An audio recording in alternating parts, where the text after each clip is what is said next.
ஹalleluya ஹalleluya. கர்த்தருடைய நாமத்திற்கு மகிமை உண்டாவதாக. இந்த காலை வேளையில அன்றைய வசனத்தை வாசி ஆண்டவர் எனக்கு பகிர்ந்து கொடுக்க உங்களுக்கு முன்பாக நிற்க ஆண்டவர் கொடுத்த கிருபைக்காக நன்றி செலுத்துகிறேன். தேவனுடைய வசனத்தை நம்ம திருப்புவதற்கு முன்பாக இந்த தலைப்பு இங்க போட்டிருக்குது, தேவனுடைய அன்பில் உன்னை காத்துக்கொள். ஹல்லேலூயா. தேவனுடைய அன்பில் உன்னை காத்துக்கொள். ஒரு ஆழமான ஒரு சத்தியம். தேவனுடைய அன்பு எவ்வளவு ஆழமான ஒரு அன்பு. நம்மையில் அவர் பாராட்டின அந்த அன்பில் நம்மளை நாம் காத்துக்கொள்ள அழைக்கப்படுகிறோம். யூதாவின் புஸ்தகத்தை திருப்பிக் கொள்ளலாம். யூதாவின் புஸ்தகத்திலிருந்து நம்ம வாசிக்கிறோம். 21ஆம் வசனத்தை ஒரு வாசிக்கலாம். தேவனுடைய அன்பிலே உங்களை காத்துக்கொண்டு நித்திய ஜீவனுக்கு ஏதுவாக நம்முடைய கர்த்தராகிய இயேசு கிறிஸ்துவினுடைய இரக்கத்தை பெற காத்திருங்கள். தேவனுடைய அன்பிலே உங்களை காத்துக்கொண்டு நித்திய ஜீவனுக்கு ஏதுவாக நம்முடைய கர்த்தராகிய இயேசு கிறிஸ்துவினுடைய இரக்கத்தை பெற காத்திருங்கள். ஹல்லேலூயா ஹல்லேலூயா. அநேக முறை பார்க்கும் பொழுது தேவனுடைய வார்த்தையை பிரசங்கம் கூட பண்ண தேவையில்லை. தேவனுடைய வார்த்தை இருக்கிற வண்ணமாகவே நம்மளுக்கு என்ன பண்ணுது, பேசு. இதை எடுத்து இப்படி பேசி அப்படி பேசிதான் அதை புரியணும் விளங்கிக்கணும்னு கிடையாது. தேவனுடைய வார்த்தை வல்லமை உள்ளது, ஜீவன் நிறைந்தது. அந்த வார்த்தையை நம்ம வாசிக்கும் பொழுது எனக்குள்ளான மாற்றங்களை ஆண்டவர் என்ன பண்ணுகிறார், ஏற்படுத்த துவங்கிவிட்டார். ஹல்லேலூயா. ஆண்டவர் ஏற்படுத்த துவங்கிவிட்டார். நாம தயாராக இருக்கிறோமா? நம்ம கேட்டுக்கொண்டு இருக்கிறோமா? நம்முடைய காதுகள் செவிகள் திறந்திருக்குதா? ஆவிக்குரிய ஆகாரத்தை பெற்றுக் கொள்வதற்கு நம்முடைய சரீர காதுகள் மட்டும் திறந்திருந்தா பத்தாது. என் சரீரத்துல இருக்கிற காதுகளை கொண்டுதான் நான் கவனிக்கிறேன் என்ன சொல்றாங்க, என்ன பேசுறாங்கன்னு சொல்லி. ஆனா ஆவிக்குரிய சத்தியத்தை, ஆவிக்குரிய வார்த்தையை நான் ஏற்றுக்கொள்ளணும், நான் பெற்றுக்கொள்ளணும், அது எனக்குள்ள கிரியை செய்யணும் என்று நான் விரும்புறேன்னா எனக்குள்ளாக இருக்கிற அந்த ஆவிக்குரிய காதுகள் செவிகள் என்ன பண்ணணும், திறந்திருக்கணும். நான் திறந்து இல்லாம நான் அப்படியே உட்கார்ந்து இருந்தேன்னா எல்லாம் கேட்டுட்டு ஓகே நல்லா இருந்துச்சு, இல்ல இப்படி இருந்துச்சு அப்படி இருந்துச்சுன்னு சொல்லி நம்ம என்ன பண்ணிடலாம், இந்த கதவு இந்த கேம்பஸ் விட்டு கடந்து போயிடலாம். ஆனா ஆண்டவர் செய்ய நினைக்கிற காரியத்தை என் வாழ்வில் நான் காணணும், என் வாழ்வில் அவர் செய்ய நினைத்த தீர்மானத்தின் காரியங்கள் என் வாழ்வில் நிலைப்படணும் என்றால் ஆண்டவர் பேசுகிற சத்தியத்தின் வார்த்தைகளை என் ஆவிக்குரிய காதுகளில் ஒலிக்கும். ஹல்லேலூயா. சோ இந்த யூதாவின் புஸ்தகம் பாத்தீங்கன்னா யூதா எழுதின ஒரு பொதுவான நிருபம். பொதுவா பவுல் எழுதுகிற புஸ்தகங்கள் எல்லாமே யாரோ ஒரு குறிப்பிட்ட ஒரு சபையாருக்கு இல்ல குறிப்பிட்ட ஒரு ஊராருக்கு எழுதப்படும். இந்த சில புஸ்தகங்கள் பேதுரு எழுதின நிருபமா இருக்கலாம், யோவான் எழுதின நிருபங்களா இருக்கலாம். இந்த யூதாவின் புஸ்தகம் அப்படிதான் பொதுவாக எழுதப்பட்ட ஒரு நிருப புஸ்தகம். ஒரு சின்ன புக்கு, ஒரு சின்ன லெட்டர் புக், ஒரு 25 வசனம் தான் இருக்கு. முதல் சின்ன புக் எதுன்னு யார் சொல்ல முடியும்? ஓகே, பிலேமோன் இல்லையா? சோ அந்த புத்தகம் தான் இருக்கிறதே சின்னது. அதுக்கு அடுத்தது ரொம்ப சின்னதா இருக்கிற புக் வந்து இந்த யூதா புஸ்தகம் தான். யூதா வந்து இங்கிலீஷ் என்ன வரும், ஜூடுன்னு வரும். ஜூடாஸ்ன்னு எழுத மாட்டாங்க. ஆக்சுவலா யூதான்னு சொல்றது யூதாஸ்ன்னு தான் அர்த்தம். யூதாஸ்ன்னா வேற புரிஞ்சுப்பாங்கன்னு சொல்றதுனால அதை என்ன பண்ணிக்கிட்டாங்க, மொழிபெயர்ப்பாளர்கள் யூதான்னு சொல்லி மாற்றிக்கிட்டாங்க. சரிங்களா? யூதாஸ்னா யூதாஸ் காரியத்தை குறிப்பிட்டுரும், அதனால யூதான் குறிப்பிட்டாங்க. யூதா சொல்லுகிறவர் யாருன்னு சொல்லி பாத்தீங்கன்னா இயேசுனுடைய ஒரு சகோதரன், இயேசுவோட கூட இருந்த சகோதரன், சொந்த சகோதரனா இருந்திருக்கிற யூதாவும் ஜேம்ஸ் சொல்லி கூட இருந்தாங்க. இவங்க எல்லாருமே தேவனோடு இயேசுவோட கூட இருந்த சகோதரர்களாக பார்க்கப்பட்டவர்கள். இது ரொம்ப சின்ன புக்கா இருக்கு, நிறைய பேர் படிச்சிருக்காத புக்கா இருக்கு. எத்தனை பேர் யூதா புஸ்தகத்தை படிச்சிருக்கிறீங்க? ஓகே, கடைசியா எப்ப செய்தி கேட்டீங்க யூதா புஸ்தகத்துல இருந்து? இல்லையா? சோ அதிகமா பார்க்கப்படாத ஒரு புஸ்தகமா இருந்துச்சு. ஆண்டவர் இதுல இருந்து இப்ப பேசுறதுனால உங்களிடத்துல நான் பேச விரும்புகிறேன். ஈஸியா நம்ம நெக்லெக்ட் பண்ணிடுறோம் தெரியுமா? சின்னதா இருக்கு, சின்ன புக்கா இருக்கு, இதை படிச்சு என்ன கிடைக்க போகுது, 25 வசனம் தான் இருக்கு, அதுக்கு நிறைய வார்த்தை எழுதி இருக்கிற ரோமர் படிக்கலாமே, அப்போஸ்தலரை படிச்சிடலாமே, இல்ல சங்கீதத்தை படிச்சிடலாமேன்னு சொல்லி நம்ம யூதா புஸ்தகத்தை என்ன பண்ணிட்டோம், பைபிள்ல தான் அதுவும் இருக்கு, அதை என்ன பண்ணிட்டோம், ஓரமா ஒதுக்கி வச்சுட்டோம், படிக்கிறது இல்ல. அது சரி கிடையாது. சோ யூதா வந்து முதல் வசனத்தை வாசிக்கலாம். இப்போ யாக்கோபினுடைய சகோதரனுமாய் இருக்கிற யூதா பிதாவாகிய தேவனாலே பரிசுத்தமாக்கப்பட்டவர்களும் இயேசு கிறிஸ்துவினாலே காக்கப்பட்டவர்களும் ஆகிய அழைக்கப்பட்டவர்களுக்கு எழுதுகிறதாவது. ஓகே, இயேசு கிறிஸ்துவினுடைய ஊழியக்காரன் யூதா தன்னை குறித்து யாருன்னு சொல்லி பேச துவங்குறாரு. ஒரு கடிதத்தை எழுதும் பொழுது முதல்ல என்ன செய்யறாங்க, நான் யாரு, எங்க எழுதுறேன், என்ன எழுதுறதுக்காக எழுதுறேன்னு சொல்லி எழுதுவாங்க. இதுல எழுத துவங்கும் போது இயேசு கிறிஸ்துவனுடைய ஊழியக்காரன் சொல்லி சொல்லுகிறார். இதுல என்ன சொல்லிருக்கலாம், அவரு இயேசுனுடைய சகோதரன் சொல்லி எழுதியிருந்தா இன்னும் கொஞ்சம் கனம் கிடைச்சிருக்கும். ஆனா யூதா அப்படி எழுதல. அவர் என்ன செய்கிறாரு, தன்னை ஒரு ஊழியக்காரனாக அதுல குறிப்பிடுகிறார். ஊழியக்காரன் சொல்றதுக்கான வார்த்தை எதை குறிக்குதுன்னா அடிமை என்று குறிக்குது, பாண்ட் சர்வன்ட் என்று குறிக்குது. பவுல் தன்னை குறித்து பேசும்போது ஊழியக்காரன் சொல்லி பேசும் பொழுது ஏதோ ஊழியம் செய்வதுன்னு சொல்றது நிறைய பேர் நம்ம தப்பா புரிஞ்சுக்கிட்டோம் இல்லையா. கவர்மெண்ட் சர்வன்ட் சொல்லுவாங்க, கேட்டிருக்கீங்களா? கிறிஸ்துவுக்கு ஊழியக்காரனா இருப்பது அவருக்கு அடிமையாக இருப்பது. அப்படின்னா சொந்த சுயாதீனம் இல்லாதவராக இருக்கிறாரு, அவருடைய சித்தத்தை நிறைவேற்றுவதற்காக தான் இந்த அடிமை இருக்கிறான்னு சொல்லி குறிப்பிடுகிறாரு. இப்ப யூதா தன்னை அடையாளப்படுத்துறாரு, இயேசுவின் சகோதரனாக இல்ல, இயேசுவின் அடிமையாக. நான் ஒரு சர்வெண்டாக இருக்கிறேன், பாண்ட் சர்வெண்டாக இருக்கிறேன், பாண்ட் எழுதப்பட்ட ஒரு சர்வெண்டாக இருக்கிறேன்னு சொல்லி தன்னை தாழ்த்தி எழுதுவதை பார்க்கலாம். ஆனா இதே யூதா தான் முன்பாக இயேசுவுக்கு விரோதமா இருந்திருக்கிறார். யோவான் 7:5 யாராவது வாசிக்கலாம்? யோவான் 7வது அதிகாரம் 5வது வசனத்தை யாராவது ஒரு வாசிக்கலாம்? அவருடைய சகோதரரும் அவர் என்ன பண்ணல, விசுவாச படியார்கள். அப்படின்னா இயேசு கூட இருந்தப்போ இயேசுவோடே கூட வளர்ந்திருப்பார் இந்த யூதா. ஒரு பக்கம் இவரு தாழ்மையுள்ளவரா இருந்திருக்காருன்னு பேசுறோம், ஆனா முன்பக்கம் பார்க்கும்போது இயேசுவோடே வளர்ந்தவர். 30 வருஷம் என்ன பண்ணிருக்காரு இயேசு கிறிஸ்து, என்ன பண்ணாரு, பப்ளிக் மினிஸ்ட்ரிக்கு வரக்கு முன்னாடி வீட்டுல இருந்திருக்காரு. வீட்டுல இருந்தப்போ யூதா கண்டிப்பா கவனிச்சிருப்பாரு, இவர் என்ன பேசுவாரு, என்ன நடந்துக்கிறாரு, எந்த மாதிரி பேசுவாரு, எந்த மாதிரி யோசனையோட இருப்பாரு, எல்லாத்தையும் பார்த்திருக்காரு. 30 வருஷம் கழிச்சு ஊழியத்தை இயேசு கிறிஸ்து செய்ய துவங்குறதுக்கு பின்பாகவும் கூட இந்த சகோதரர் என்ன பண்ணல, இயேசு என்ன பண்ணல, விசுவாசிக்கல. அப்படின்னா நினைச்சு பாருங்க, அது எவ்வளவு ஒரு மோசமான இடம் இல்ல. இயேசு பக்கத்துல இருக்க மாதிரிதான் இருக்கு. திருவிருந்து எடுக்கிறேன், சர்ச்சுக்கு போறேன், அருகாமையில தான் இருக்கிறேன், ஆனா இயேசு விட்டு நான் எவ்வளவோ தூரமா இருக்கிறதுக்கு பெரிய வாய்ப்பு இருக்கு இல்லையா. இந்த யூதா என்கிற சகோதரர் இயேசு அருகாமையில் இருந்தாலும் கூட அவர் என்ன பண்ண முடியல, விசுவாசிக்க முடியல இல்லையா. முந்தின வாழ்க்கை இயேசுவோடு பக்கத்துல இருக்கிற மாதிரிதான் வச்சு எல்லாத்தையும் செஞ்சுட்டு இருக்கிறேன், என் வாழ்க்கையெல்லாம் நடத்திட்டு இருக்கிறேன், ஆனா இயேசு விட்டு நான் எவ்வளவோ தூரமாகவும் இருக்க வாய்ப்பு இருக்கு. அவருடைய வார்த்தையும் நான் பேசிட்டு கூட நான் இயேசுவை விட்டு தூரமா இருக்க வாய்ப்பு இருக்கு. ஆராதனை செய்து கூட நான் என்ன பண்ண முடியும், ஆண்டவர் விட்டு தூரமா இருக்க வாய்ப்பு இருக்கு இல்லையா. யூதா என்ன செய்யறாரு, அதுக்கு பின்பாக ஒரு பெரிய மனமாற்றம் அவருக்குள்ளாக ஏற்படுது, மனம் திரும்புகிறார். ஒரு மனிதன் மனம் திரும்பி இயேசுக்கு பின்பாக பின்பற்றப்படும் பொழுது அவன் தாழ்மைப்படுறான். என்னுடைய சகோதரன் தான் இயேசு, நீங்க எல்லாம் யாருப்பா, பேரு நீ யாருடா, ஏதோ ஒரு ஊருக்காரங்க, நீ அப்படிலாம் பேசாம அவருடைய நானும் நீயும் சேர்ந்து அவருக்கு அடிமையாக இருக்கிறோம்னு சொல்லி ஒரே தன்மையாக என்ன செய்யறார், தன்னை அடையாளப்படுத்துகிறார். ஒரு மனம் திரும்பின கிறிஸ்தவனுக்கு இருக்க வேண்டிய முதல் அடையாளம் என்ன தெரியுமா, அவன் என்ன பண்ணப்பட்டிருக்கான், தாழ்மையா இருக்கான், ஹம்புலா இருக்கான். அவன் அந்தஸ்தை தேடல, அவன் தனக்குன்னு சொல்லி எதையுமே தேடலன்னு சொல்றத பார்க்கலாம். தொடர்ந்து அவன் என்ன சொல்ற, யாக்கோபனுடைய சகோதரனுமா இருக்கிற யூதா பிதாவாகிய தேவனாலே பரிசுத்த மாக்கப்பட்டவர்களும் கிறிஸ்து இயேசுவினாலே காக்கப்பட்டவர்களுமாகி அழைக்கப்பட்டவர்களுக்கு எழுதுகிறதாவது. வசனத்தை வேகமா நம்ம படிச்சு போக வேண்டாம், ஒவ்வொரு வார்த்தையை நம்ம பார்க்க போறோம்.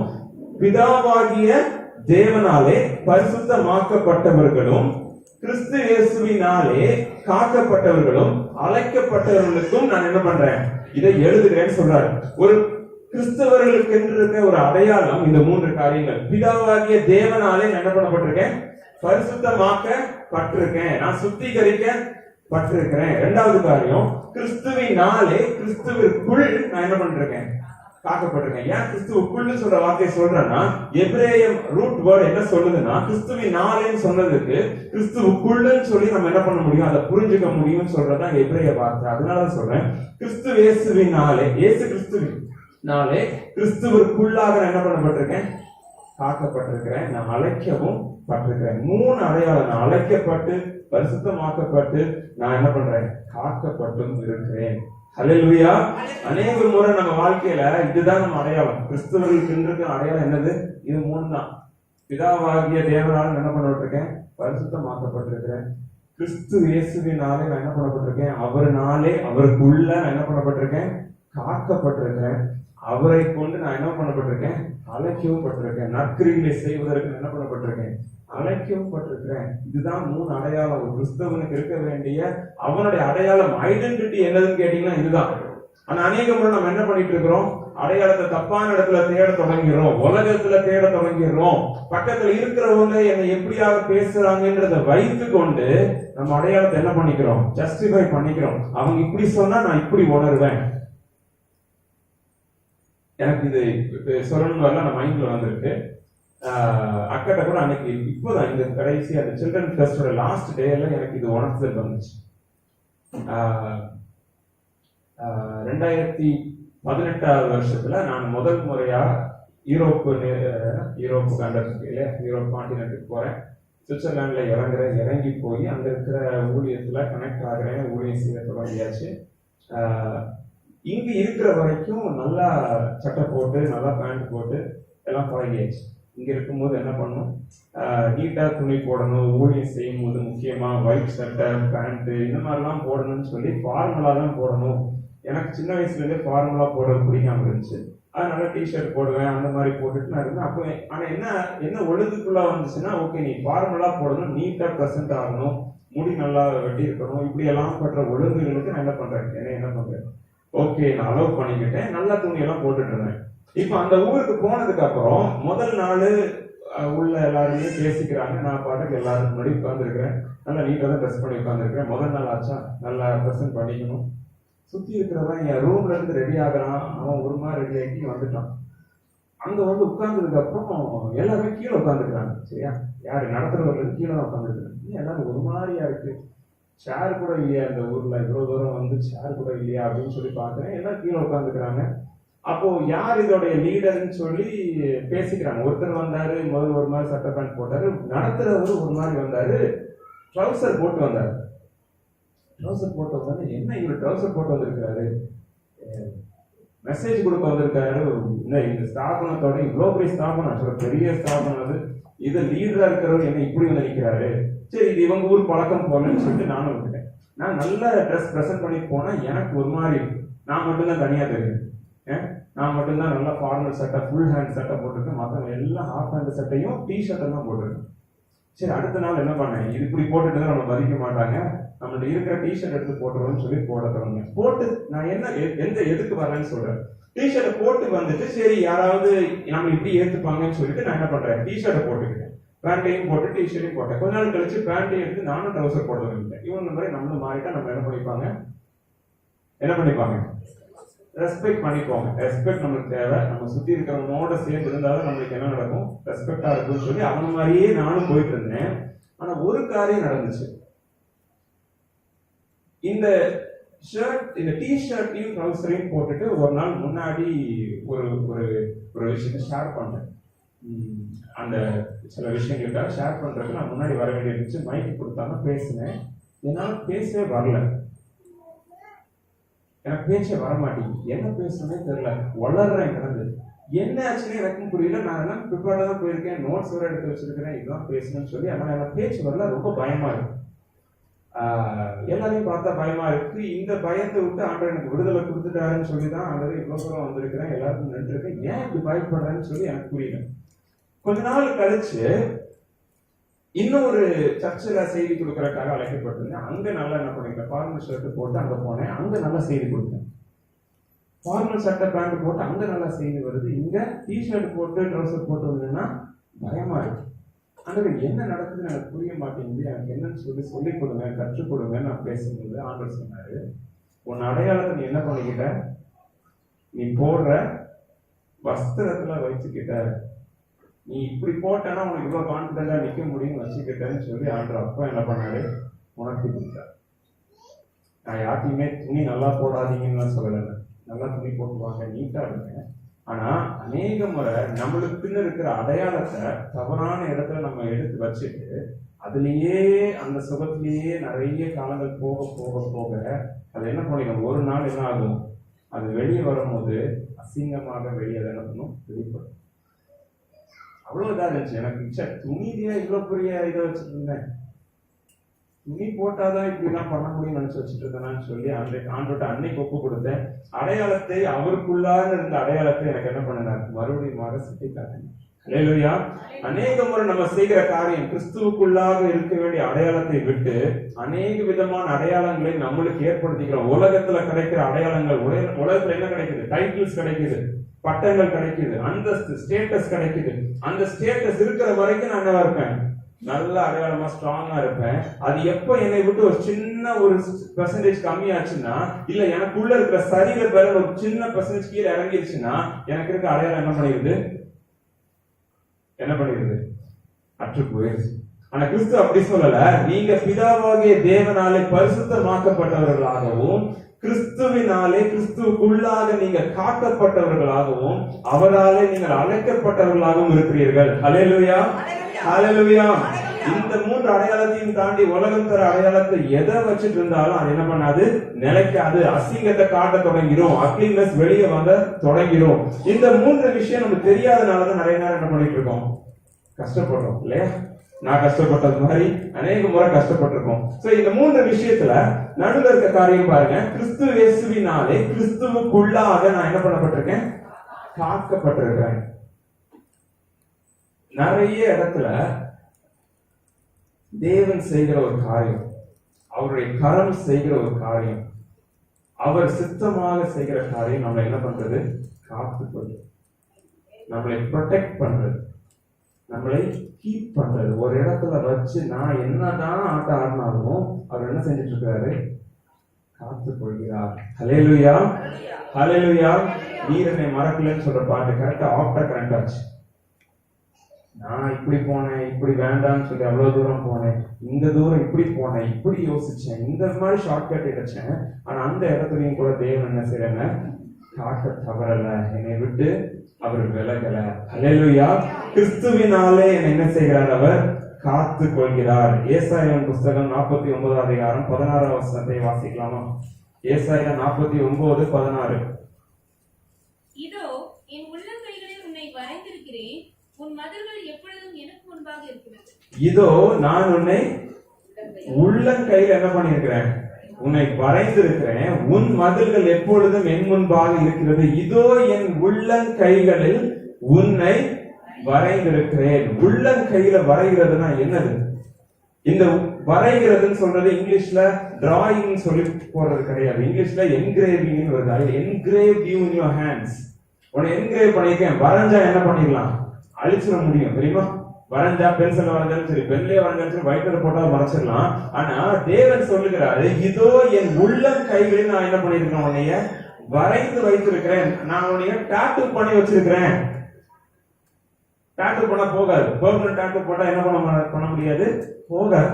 பெர்மனன்ட்டா என்ன பண்ணிருக்கேன், உன்னைய என்கிரேவ் பண்ணி வச்சிருக்கேன், செதுக்கி வைத்திருக்கிறேன். அது என் கரங்களில் இருக்கு. கை வந்து எப்பவுமே பொதுவான இடம், எப்பவுமே பார்த்துட்டு இருக்கிற இடம், தேவன் அடிக்கடி பார்க்கிற ஒரு இடமாக இருக்கு. அந்த இடத்துல யார் இருக்கிறா, நீங்களும் நானும் இருக்கிறோம். என் உள்ளங்கையில நான் என்ன பண்ணிருக்கேன், உன்னை வரைந்திருக்கிறேன், அதுல உன்னை காத்து கொண்டு இருக்கிறேன், அதுல நீ இருக்கிற, நான் உன்னை வரைந்து வச்சிருக்கிறேன். உன்னுடைய ஹெல்த், உன்னுடைய ஸ்ட்ரென்த், உனக்கு தேவையான எல்லா காரியமும் எனக்கு முன்பாக இருக்கிறேன், என் நினைவுக்கு முன்பாக இருக்கிறது என்று கர்த்தர் சொல்கிறார். அல்லேலூயா. என் நினைவுக்கு முன்பாக யார் இருக்கிறார், நான் இருக்கிறேன். அவர் நினைவுக்கு முன் யார் இருக்கிறார், நான் இருக்கிறேன். எவ்வளவு பெரிய ஆறுதல் இல்ல? கிறிஸ்து இயேசுவினாலே தான் நான் வரையப்பட்டிருக்கிறேன், காக்கப்பட்டிருக்கிறேன். அர்த்தம் என்னன்னா, கிறிஸ்துவ தேவனை விட்டு, பிதாவாகிய தேவனை விட்டு நான் பிரியப்படும் பொழுது இயேசு கிறிஸ்துவினாலே, அந்த சிலுவையினாலே என்ன ஆகுது, இந்த என்கிரேவ்மெண்ட் நடக்குது. என் கைகள்ல ஒரு வரைதல், பிதாவாகிய தேவனுடைய கரங்கள்ல வரைந்து வைத்திருக்கிறார். 2வது பகுதி, உன் மதில்கள் எப்பொழுதும் என் முனை இருக்கிறது. உன் மதில்கள்னா எதை சொல்லுது, சொல்லுங்களேன். மதில்கள்னா எதை குறிக்குது? எல்லாருக்கும் பிடிச்ச வசனம் அல்லது எதை சொல்லுது? மதில்கள் எதை குறிக்குது? பாதுகாப்பு சொல்லுது இல்லையா? சோ ஓகே, கரெக்டா தான் சொல்றீங்க எல்லாரும். எருசலேமை சுத்தி என்ன இருந்துச்சு, மதில்கள் இருந்துச்சு.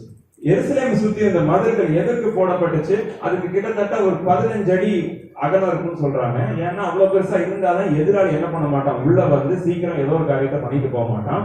பெரிய நல்ல அகலமான 15 அடிக்கு அகலம், சரியா, 15 அடி உயரம் கிடையாது, 15 அடி அகலத்துக்கு மதில்கள் இருக்குமாமா. அந்த மதில்கள் எதுக்கு போடப்படுது? பாதுகாப்பிற்காக போடப்படுது, ப்ரொடெக்ஷனுக்காக போடப்படுது. தேவன் சொல்லுகிறாரு, என் கண்ணு முன்னாடி உன் மதில்கள் எப்பொழுதுமே என்ன இருக்கு, எனக்கு முன்பாக நான் வைத்திருக்கிறேன். உன்னுடைய மதில்கள், நீ உன்னுடைய ப்ரொடெக்ஷன், உனக்கு நடக்க வேண்டிய காரியங்கள், நீ ஏற்படுத்த நினைக்கிற காரியங்கள், உன் மூலமாக அவர் செய்ய நினைக்கிற காரியங்கள் எல்லாமே என்னவா இருக்கு, அவருடைய கண் முன்பாக இருக்கிறது. ஹல்லேலூயா, ஹல்லேலூயா. இது கிறிஸ்துவினாலே நமக்கு ஏற்பட்ட காரியம். இது ரொம்ப அடையாளமான காரியங்கள். இது நான் ஏற்றுக்கொள்ள வேண்டிய காரியங்கள். இது நான் நிலைத்து நிற்க வேண்டிய காரியங்கள், ஃபவுண்டேஷனான விஷயங்கள். யோவான் 10:27, 28, 29 வாசிக்கலாமா? யோவான் 10:27, 29. என் ஆடுகள் என் சத்தத்திற்கு செவி கொடுக்கிறது, நான் அவைகளை அறிந்திருக்கிறேன், அவைகள் எனக்கு பின் செல்லுகிறது, நான் அவைகளுக்கு நித்திய ஜீவனை கொடுக்கிறேன், அவைகள் ஒரு காலம் கெட்டு போவதில்லை, ஒருவனும் அவைகளை கையிலிருந்து பறித்துக் கொள்வதும் இல்லை. அவைகளை எனக்கு தந்த என் பிதா எல்லோரிலும் பெரியவராய் இருக்கிறார், அவைகளை பிதாவின் கையிலிருந்து பறித்துக் கொள்ள ஒருவனாலும் கூடாது. நான் அவைகளுக்கு நித்திய ஜீவனை கொடுக்கிறேன், இது இயேசு கிறிஸ்து சொல்லுகிறாரு. அவைகள் ஒரு காலம் கெட்டு போவதில்லை, ஒருவனும் அவைகளை என் கைகளில் இருந்து பறித்துக் கொள்வதும் இல்லை. அவருடைய கைகள்ல இருக்கிறத யாரால என்ன பண்ண முடியாது, பறித்து போக முடியாது. ஹல்லேலூயா. அவருடைய கரத்துல இருக்கிறத யாரும் என்ன பண்ண முடியாது, பறிக்க முடியாது. கலங்கவே வேண்டாம். அடுத்த வசனம் பாருங்க. அவைகளை எனக்கு தந்த என் பிதா எல்லாரிலும் பெரியவராய் இருக்கிறார், அவைகளை பிதாவின் கையில் இருந்து பறித்துக் கொள்ள ஒருவனாலும் கூட. முதல்ல இயேசு கிறிஸ்துவின் கரத்துல இருந்து ஒரு நாளும் யாரும் என்ன பண்ண முடியாது, பறித்து கொண்டு போக முடியாது. இரண்டாவது மறுபடியும் சொல்றாரு, பிதாவாகிய தேவனுடைய கரத்துல இருந்து, எல்லாத்தையும் விட பெரியவராக இருக்கிற பிதாவாகிய தேவனுடைய கரத்துல இருந்து கூட ஒருத்தரால என்ன பண்ண முடியாது, பறித்து கொண்டு போக முடியாது. ஹல்லேலூயா. நம்ம இயேசுவுக்குள் நம்ம என்ன பண்ணப்பட்டிருக்கோம், காக்கப்பட்டிருக்கோம். இயேசுக்குள்ள நம்ம என்ன பண்ணப்பட்டிருக்கோம், காக்கப்பட்டிருக்கிறோம். அதனால கலங்க வேண்டாம், திகைக்க வேண்டாம். ஹல்லேலூயா. அடுத்து சொல்றாரு, அடுத்த வசனம் வாசிக்கலாம். 2வது வசனம், யூதா 2வது வசனத்தை வாசிக்கலாம். உங்களுக்கு இரக்கமும் சமாதானமும் அன்பும் பெருக கடவுது. உங்களுக்கு இரக்கமும் சமாதானமும் அன்பும் பெருக கடவுது. உங்களுக்குள்ள இந்த அடையாளத்தை பெற்றிருக்கிற தேவ ஜனமே, இயேசுவை சொந்த ரட்சகராக ஏற்றுக்கொண்டவர்களே, உங்களுக்குள்ள பெருக வேண்டிய காரியம் 3 இருக்கு. முதல் காரியம் என்னது, இரக்கம் பெருகணும். 2வது சமாதானம் பெருகணும். 3வது அன்பு பெருகணும். ஹல்லேலூயா. அநேக பெருக்கத்தை குறித்து விருப்பப்படுகிறோம், ஆசைப்படுகிறோம். ஆனா பெருக்கத்துல இருக்க வேண்டிய முதல் காரியம் என்னது, தேவ இரக்கம், தேவனுடைய இரக்கம். எதற்காக அந்த பெருக்கம் நமக்கு தேவைப்படுது இல்லையா? எதற்காக இந்த பெருக்கம் நமக்கு தேவை? இரக்கத்தின் பெருக்கம் எதற்காக தேவைன்னு நினைக்கிறீங்க? ஒரு நம்மளுடைய பாவம் இல்ல, நம்மளுடைய மீறுதல்கள் இல்ல, எத்தனையோ முறை தெரிஞ்சு தெரியாத மாதிரி நிறைய நேரம் என்ன பண்ணிட்டு இருக்கோம், ஒரு கோட்டு தப்பிச்சிடுறோம். ஆனா எத்தனை மீறுதல்கள், எத்தனை பாவங்கள், எத்தனை விதமான விரோத பேச்சுகள், துர்பேச்சுகள் நம் வாயிலிருந்து வந்தாலும் அந்த இரக்கம் தான் என்ன செய்யுது, மறுபடியும் என்ன பண்ணுது, இல்லையா, அரவணைக்கு அவருடைய சமூகத்துல கொண்டு போய் என்ன செய்யுது, கொண்டு நிறுத்து. அவருடைய சமூகத்துல நான் என்ன பண்ணணும், நிலைத்திருப்பதற்கு, எனக்கு இந்த ஆவிக்குரிய வாழ்வு பலன் பெறுவதற்கு அவருடைய இரக்கம் தேவை. ஹல்லேலூயா. அவருடைய இரக்கத்தின் தேவை எனக்கு பெருக்கமானதாக இருக்கணும். வசனம் சொல்லுது அது பெருகணும்னு சொல்லுது. பவுல் சொல்லும்போது சொல்லுவாரு, நீ இரக்கம், கிருபை, இந்த சமாதானம், இந்த அன்பு எல்லாமே உனக்கு இருப்பதாகன்னு சொல்லுவாரு. ஆனா யூதா, பேதுரு, இந்த சில என்னது ஆத்தர்ஸ் மட்டும் என்ன சொல்றாங்க, உங்களுக்குள்ளாக இந்த இரக்கம், கிருபை, இந்த இந்த இந்த சமாதானம், இந்த அன்பு பெருகணும்னு சொல்றாங்க. இரக்கம் என்ன செய்யணும், பெருகணும். நாள்தோறும் பெருகிட்டு இருக்கணும், மணித்துளிகள் தோறும் பெருகி கொண்டே இருக்கணும். ஏனென்றால் பாத்தீங்கன்னா அதுதான் என்ன பண்ணும், அவருடைய சமூகத்தில் நிலைத்திருக்க வழி செய்யும். 2வது காரியம் என்னது, அவருடைய சமாதானம். அவருடைய சமாதானம் எதற்கு தேவை நம்மளுக்கு, சமாதானம் எதற்கு நம்மளுக்கு, தேவ சமாதானம் எதற்கு எனக்குள்ளாக பெருகணும். சிம்பிளான வசனங்கள் தான் பேசிட்டு இருக்கேன். நம்ம இன்னும் உள்ள நான் வரணும். சமாதானம் எதுக்கு தேவை நம்மளுக்கு, சமாதானம் இல்லைன்னா என்ன நடக்கும்னு சொல்லுங்க, அப்ப ஆன்சர் வந்து. சமாதானம் இல்லைன்னா என்ன நடக்கும் நம்மள்ட்ட, கோவமா இருக்கும், துக்கமா இருக்கும், மனசஞ்சலமா இருக்கும். நல்லா தீர்மானிப்போமா? மாட்டோம் இல்ல. சரியா சிந்திப்போமா? மாட்டோம் இல்ல. ஏன்னா உள்ள என்ன இல்ல, சமாதானம் இல்ல. உள்ள இருக்கிறதெல்லாம் என்ன பண்ணிட்டு இருக்குது, அப்படியே பொங்கி எழுந்துட்டு இருக்குது. ஏன்னா அமைதியே பட முடியல, மன நிம்மதி இல்ல, மன அமைதி கிடைக்க மாட்டேங்குது. ஆண்டவர் சொல்கிறாரு, உனக்குள்ளாக என்னுடைய சமாதானம் என்ன பண்ணணும், பெருகணும். ஹல்லேலூயா, ஹல்லேலூயா. எனக்குள்ளாக ஒரு மன அமைதி, ஒரு நிம்மதி ஏற்படுவதற்கு அவருடைய சமாதானம் எனக்கு வேண்டும். உலகம் தருகிற சமாதானம் தற்காலிகமானது, அது என்ன பண்ணாது, நிலைக்காது. உலக மனிதரின் வார்த்தைகள் ஒரு நாள் என்ன பண்றது இல்ல, கடைசி வரைக்கும் கூட இருக்கிறது இல்ல. நான் தேவன் சொல்கிறாரு, மனிதன் தருகிற அந்த சமாதானத்துல இல்ல, தேவன் தருகிற அந்த சமாதானம் எனக்குள்ளாக பெருகணும். ஹல்லேலூயா. ஒருவரால் அது என்ன பண்ண முடியாது, என்னை எடுத்து போட முடியாது. கிறிஸ்தவனுக்கும் கிறிஸ்துவை அறியாதவனுக்கும் இருக்கிற பெரிய வித்தியாசமே இந்த சமாதானம் தான். ஒரு தெய்வீக சமாதானம். என்ன நடந்தாலும் இந்த கிறிஸ்தவனுக்கு மட்டும் என்னன்னு தெரிய மாட்டேங்குதுங்க. ஸ்தோத்திரிச்சுட்டே இருக்கிறாங்க, துதிச்சுட்டே இருக்கிறாங்க, நம்பிக்கையாவே பேசுறாங்க, விசுவாசமாவே இருக்கிறாங்க. என்னங்க இவங்களுக்கு இருக்கு ஏன்? அதுதான் நம்மளுக்கும் கிறிஸ்துவை அறியாதவர்களுக்கும் ஒரு பெரிய வித்தியாசம். எதிர்ப்புகளை வெல்வதற்கு தேவ சமாதானம் நமக்கு முக்கியம். அப்பதான் சமாதானம் இருக்கும் போதுதான் அறிவு எனக்குள்ளாக, ஞானம் எனக்குள்ளாக வெளிப்படும். சமாதானம் மற்ற இருக்கும் போது எனக்குள்ளாக ஞானம் வெளிப்படாது. என்ன பண்ணுவேன், அவசரமா அவசர கதியில எது கிடைக்குதோ எதை போடணுமோ அப்படி பண்ணி இப்படி பண்ணி செஞ்சு முடிச்சிருவேன். தேவ சமாதானம் வரும்போது தான் எனக்கு என்ன கிடைக்குது, அப்படி ஞானம், அப்படி அறிவு எனக்கு கிடைக்குது. ரோமர் 14:17 வசனத்தை வாசிக்கலாம். தேவனுடைய ராஜ்யம் எப்படிப்பட்டவர்கள் சொல்லி அந்த வசனம் இருக்கு பாருங்க. ரோமர் 14:17. தேவனுடைய ராஜ்யம் புசிப்பும் குடிப்பும் அல்ல, அது நீதியும் சமாதானமும் பரிசுத்த ஆவியினால் உண்டாகும் சந்தோஷமுமாய் இருக்கிறது. தேவனுடைய ராஜ்யம் புசிப்பும் குடிப்பும் அல்ல, அது நீதியும் சமாதானமும் பரிசுத்த ஆவியின் உண்டாகும் சந்தோஷமுமா இருக்கிறது. தேவனுடைய ராஜ்யத்தில் இருப்பவர்கள் ஒவ்வொருத்தரும் வருத்தப்பட்டோ அழுது கொண்டோ இருக்கணும்னு அவசியமே கிடையாது. பக்கத்துல இருக்கவங்க சொல்லிருங்க, அழுகணும் வருத்தப்படணும்னு சொல்லி அவசியமே இல்லைங்க, அவசியமே இல்லைங்க. நீங்க அப்படி இருக்கிறீங்கன்னா ஏதோ ஒரு இடத்துல தப்பு பண்றீங்க, ஏதோ ஒரு விஷயத்துல நம்ம என்ன பண்ணல, சரியா பண்ணலைங்க அப்படின்னா வருத்தமும் இந்த அழுகையும் வரவே வராது. அப்படி சொல்லல, அப்படியே உட்கார்ந்து இருக்கிற நிலச்சியே இருக்கிறனால தான் பிரச்சனை. ஏதோ ஒரு தப்பு இருக்கு. தேவனுடைய ராஜ்யத்துல அது என்ன இருக்காது, இந்த சமாதானமற்ற தன்மைகள் எனக்கு இருக்காது. ஹல்லேலூயா.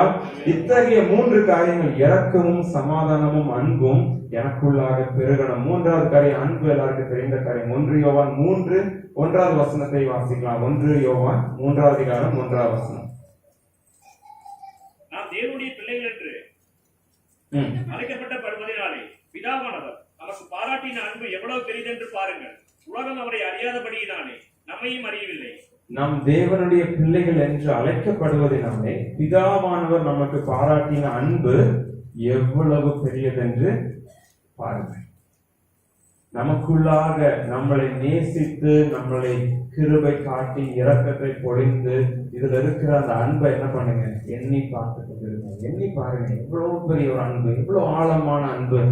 யாருமே திரும்பி பார்க்கல, யாரும் வேண்டான்னு சொல்லி போனாலும் அவர் என்ன பண்ணல, விட்டு விலகல. எவ்வளவு பெரிய அன்பு, நேசரின் அன்பு. இந்த அன்பு என் பாதம், என் கால்கள் ஸ்திரமாக நிற்பதற்கு எனக்கு ரொம்ப அவசியம். அது எனக்குள்ளாக பெருகணும். ஹல்லேலூயா, ஹல்லேலூயா. 3வது வசனத்தை வாசிக்கலாம். யூதாவின் புத்தகத்தின் 3வது வசனம். பொதுவான ரட்சிப்பை குறித்து உங்களுக்கு எழுதும்படி நான் மிகவும் கருத்துள்ளவனாகிலும் பரிசுத்தவான்களுக்கு ஒரு விசை ஒப்புக் கொடுக்கப்பட்ட விசுவாசத்திற்காக நீங்கள் தைரியமாக போராட வேண்டும் என்றும் உங்களுக்கு எழுதி உணர்த்துவது எனக்கு அவசியமாய் கண்டது. ஓகே, இப்ப கவனிக்கிறீங்க. 3வது வசனத்துல, பிரியமானவர்களே, பொதுவான ரட்சிப்பை குறித்து உங்களுக்கு எழுதும்படி நான் மிகவும் கருத்துள்ளவனாய் இருக்கையில். யூதா எழுதுகிறாரு, பொதுவாக எழுதுகிறாரு, கிறிஸ்தவர்களுக்கு பொதுவாக எழுதப்பட்ட ஒரு நிருபம் இது. எழுதும்போது சொல்றாரு, நான் பொதுவான ரட்சிப்பை குறித்து நான் பேசுவதற்கு நான் கருத்துள்ளவனா இருக்கிறேன்.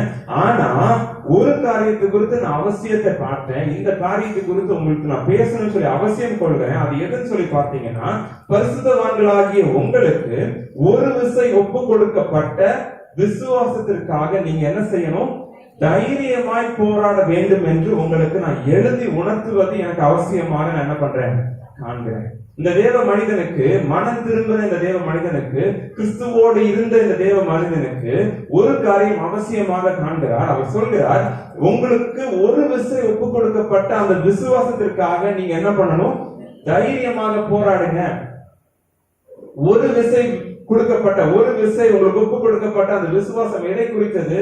நான் விசுவாசம் சொல்றது இந்த இடத்துல தேவனை குறித்து, தேவன் எனக்கு தருவாருன்னு சொல்லி நான் விசுவாசிக்கிற குறித்து, சத்திய வார்த்தையை நான் நிலைத்திருப்பதை குறித்தும், சுவிசேஷத்தில் நான் நிலை கொண்டு நிற்பதை குறித்தும், தேவனுக்காக நான் என்ன பண்ணும்? தைரியமா நிற்பதை குறித்தும் இதுல குறிக்கும். இந்த இடத்துல விசுவாசம் சொல்றது தேவனுடைய அன்பா இருக்கலாம், இல்ல சுவிசேஷமா இருக்கலாம். அவர் என்னை இழுத்து கொண்ட அந்த முதல் ஒரு விசை இழுத்து கொண்டார் இல்லையா, அந்த அன்பு நான் என்ன செய்யணும்? நிலைத்திருப்பதற்கு நான் என்ன பண்ணணும்? போராட வேண்டும். ஹல்லேலூயா. ஓகே, அநேக விதமான போராட்டங்கள் இந்த உலகத்தில் நமக்கு இருந்தாலும் தேவன் ஒரு காரியத்தை குறித்து நீ என்ன பண்ணுங்க?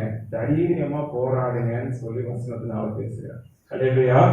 இந்த விசுவாசத்திற்காக உனக்குள்ளாக பரிசுத்தவானாக்கிய உனக்குள்ளாக ஒரு விசை ஒப்பு கொடுக்கப்பட்ட அந்த விசுவாசத்திற்காக, அந்த அன்பின் அந்த அடையாளத்திற்காக, சிலுவையினால் உன்னை தொட்டனே, அந்த சுவிசேஷ வார்த்தைகள் உன்னால் உன்னை தொட்டனே, அந்த விசுவாசத்திற்காக நீ என்ன பண்ணணும்? போராடணும். விசுவாசத்திற்காக என்ன செய்யணும்? போராட அழைக்கப்பட்டிருக்கிறேன். ஹல்லேலூயா. இந்த போராட்டம் எனக்கு ரொம்ப ரொம்ப அவசியமா இருக்கு. நான் சத்தியத்துல நிலைச்சு நிற்பதற்கு இந்த போராட்டம் எனக்கு அவசியமா இருக்கு. அன்பு நிலைத்திருக்கு எனக்கு அவசியமா இருக்கு. இதைதான் 20-21 வசனத்துல வாசிக்கலாமா? 20 வசனம், 21 வசனம். நீங்களோ பிரியமானவர்களே, உங்கள் மகா பரிசுத்தமான விசுவாசத்தின் மேல் உங்களை உறுதிப்படுத்திக் கொண்டு, பரிசுத்த ஆவிக்குள் ஜெபம் பண்ணி, தேவனுடைய அன்பிலே உங்களை காத்துக்கொண்டு, நித்திய ஜீவனுக்கு ஏதுவாக நம்முடைய கர்த்தராகிய இயேசு கிறிஸ்துவினுடைய இரக்கத்தை பெற காத்திருங்கள். நீங்களோ பிரியமானவர்களே, உங்கள் மகா பரிசுத்தமான விசுவாசத்தின் மேல் உங்களை உறுதிப்படுத்திக் கொள்ளுங்க, பரிசுத்த ஆவியினால ஜெபம் பண்ணுங்க, தேவனுடைய அன்பிலே உங்களை காத்து கொண்டு, நித்திய ஜீவனுக்கு ஏதுவாக நம்முடைய கர்த்தராகிய இயேசு கிறிஸ்துவினுடைய இரக்கத்தை நீங்க என்ன பண்ணுங்க? பெற காத்து கொண்டிருங்க. இதுதான் நம் போராட்டம். ஹல்லேலூயா. இந்த விசுவாசம், மகா பரிசுத்தமான இந்த விசுவாசம் அப்படின்னா, இந்த அன்பு, இந்த சத்தியத்தில், இந்த சுவிசேஷத்தில் நான் நிலைத்து நிற்பதற்கு நான் தைரியமாக போராட அழைக்கப்படுகிறேன். ஹல்லேலூயா. ஏன் இந்த போராட்டம்? நிறைய பேருக்கு இந்த போராட்டம் இருக்குதுன்னே தெரியாது. இப்படி ஒரு விஷயத்துல நான் போராடிட்டு இருக்கேனே நிறைய பேருக்கு தெரியாது. இப்படி ஒரு போராட்டம் இருக்குது அப்படியெல்லாம் இல்லையா, நல்லதா இருக்கேன், நல்லா ஸ்மூத்தா போயிட்டு இருக்கு, ஆண்டவர்கிட்ட நல்லா தான் இருக்கிறேன், ஆண்டவர்கிட்ட அந்த அன்புல எல்லாம் கரெக்டா தான் இருக்கிறேன். அநேக முறை நம்மளுக்கு நம்ம போராடுறது இல்லைன்ற ஒரு காரியம் இருக்கு. நான் போராட்டத்துல இருக்கிறேன்றதும் நிறைய பேருக்கு என்ன பண்றது இல்லை, தெரியறது இல்லை. ஒரு ஆவிக்குரிய போராட்டம் எல்லாருக்குமே இருக்கு. ஏன்னு சொல்லி பார்ப்போம்னா 4ஆம் வசனத்துல வாசிக்கலாம். ஏனெனில் நம்ம தேவனுடைய கிருபையை காமவிகாரத்துக்கு ஏதுவாக புரட்டி, ஒன்றான ஆண்டவராகிய தேவனையும் நம்முடைய கர்த்தராகிய இயேசு கிறிஸ்துவையும் மறுதலிக்கிற பக்தியற்றவர்களாகிய சிலர் பக்க வழியாய் நுழைந்திருக்கிறார்கள். அவர்கள் இந்த ஆக்கினைக்கு உண்ணானவர்கள் என்று பூர்வத்திலே எழுதியிருக்கிறது. ஓகே, ஏனெனில் ஏன் இப்படி பேசுறேன், நீங்க ஏன் போராடணும்னு சொல்லி நான் பேசுகிறேன், நமது தேவனுடைய கிருபையை காம விகாரத்துக்கு ஏதுவாக புரட்டுகிற ஒரு கூட்டம் ஒன்றான ஆண்டவராகிய தேவனையும் நம்முடைய கர்த்தராகிய இயேசு கிறிஸ்துவையும் மறுதலிக்கிற பக்தியற்றவர்களாகிய சிலர் பக்க வழியாக நுழைந்திருக்கிறாங்க. நீ அதனால என்ன பண்ணு?